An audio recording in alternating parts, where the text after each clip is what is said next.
10 വർഷമായി അകന്നു നിൽക്കുന്ന ഭരണം തിരിച്ചുപിടിക്കാൻ ലക്ഷ്യമിട്ട് കോൺഗ്രസ് ആരംഭിച്ച കടക്കുപുറത്ത് ഡിജിറ്റൽ ക്യാമ്പയിൻ സമൂഹ മാധ്യമങ്ങളിൽ തരംഗമായി മാറുന്നു. പിണറായി സർക്കാരിനെതിരെ പ്രചാരണം ശക്തമാക്കുന്നതിന്റെ ഭാഗമായി ആരംഭിച്ച ക്യാമ്പയിന്റെ ഭാഗമായി കോൺഗ്രസ് കുറ്റപത്രവും വെബ്സൈറ്റും പുറത്തിറക്കിയിട്ടുണ്ട്. വെബ്സൈറ്റ് പുറത്തിറക്കിയ മണിക്കൂറുകൾക്കുള്ളിൽ തന്നെ വലിയ രീതിയിലുള്ള പ്രതികരണമാണ് ജനങ്ങളിൽ നിന്നും ഉയരുന്നത്. ക്യാമ്പയിൻ മാധ്യമങ്ങളിലും വലിയ വാർത്തയായി മാറി. ജനങ്ങൾക്ക് നേരിട്ട് മുഖ്യമന്ത്രിയെ അധികാര സിംഹാസനത്തിൽ നിന്ന് പുറത്താക്കാൻ കഴിയുന്ന രീതിയിലാണ് വെബ്സൈറ്റ് ക്രമീകരിച്ചിരിക്കുന്നത്. വെബ്സൈറ്റിൽ പ്രവേശിച്ച ശേഷം കടക്കുപുറത്ത് എന്ന ഐക്കണിൽ ക്ലിക്ക് ചെയ്യുമ്പോൾ സിംഹാസനത്തിൽ ഇരിക്കുന്ന മുഖ്യമന്ത്രി പിണറായി വിജയന്റെ രൂപം പുറത്തേക്ക് തെറിച്ചു പോകുന്നതായി കാണാം. സർക്കാരിനെതിരായ ജനങ്ങളുടെ പരാതികൾ രേഖപ്പെടുത്താനും വെബ്സൈറ്റിൽ സൗകര്യമുണ്ട്. മുഖ്യമന്ത്രിയുടെ ചിത്രം ഉൾക്കൊള്ളിച്ച QR കോഡ് സ്കാൻ ചെയ്തോ കടക്കുപുറത്ത് .com എന്ന് നേരിട്ട് ടൈപ്പ് ചെയ്തോ വെബ്സൈറ്റിലേക്ക് എത്തിച്ചേരാനാകും. വിവിധ മേഖലകളിലെ സർക്കാരിന്റെ വീഴ്ചകൾ തുറന്നു കാട്ടുന്നതാണ് കുറ്റപത്രം.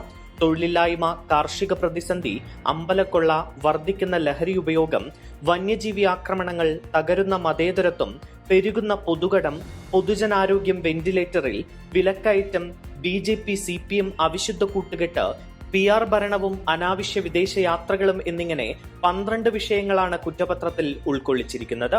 കുറ്റപത്രവും വെബ്സൈറ്റിൽ നിന്ന് ഡൗൺലോഡ് ചെയ്തെടുക്കാനാകും.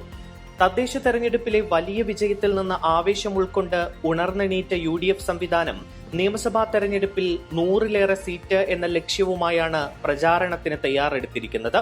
സംസ്ഥാനത്ത് വലിയ രീതിയിൽ ഭരണവിരുദ്ധ വികാരമുണ്ടെന്ന വിലയിരുത്തലിലാണ് നേതൃത്വം. പ്രതിപക്ഷ നേതാവ് VD സതീശൻ നയിക്കുന്ന പുതുയുഗ യാത്ര ഫെബ്രുവരി 6-ാം തീയതി ആരംഭിക്കുകയാണ്. സർക്കാരിന്റെ ജനവിരുദ്ധ നടപടികളും സ്വർണ്ണക്കൊള്ള അടക്കമുള്ള അഴിമതികളും തുറന്നുകാട്ടുന്നതിനൊപ്പം ഭാവി കേരളത്തിനായുള്ള UDFന്റെ കർമ്മപദ്ധതികൾ ജനങ്ങളിൽ എത്തിക്കുക എന്നതും യാത്രയുടെ ലക്ഷ്യമാണ്. കേരളത്തിന്റെ ഭാവിക്കായി പുതിയൊരു സമീപനം സ്വീകരിക്കാനാണ് UDF ലക്ഷ്യമിടുന്നത്.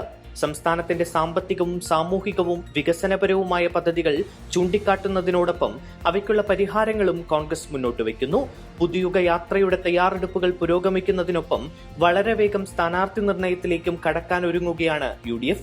സീറ്റ് വിഭജനവും വച്ചുമാറുന്നതും സംബന്ധിച്ച് പാർട്ടികൾ തമ്മിലുള്ള ഉഭയകക്ഷി ചർച്ചകൾ ഈ ആഴ്ചയോടെ പൂർത്തിയാകും. Like, share, subscribe.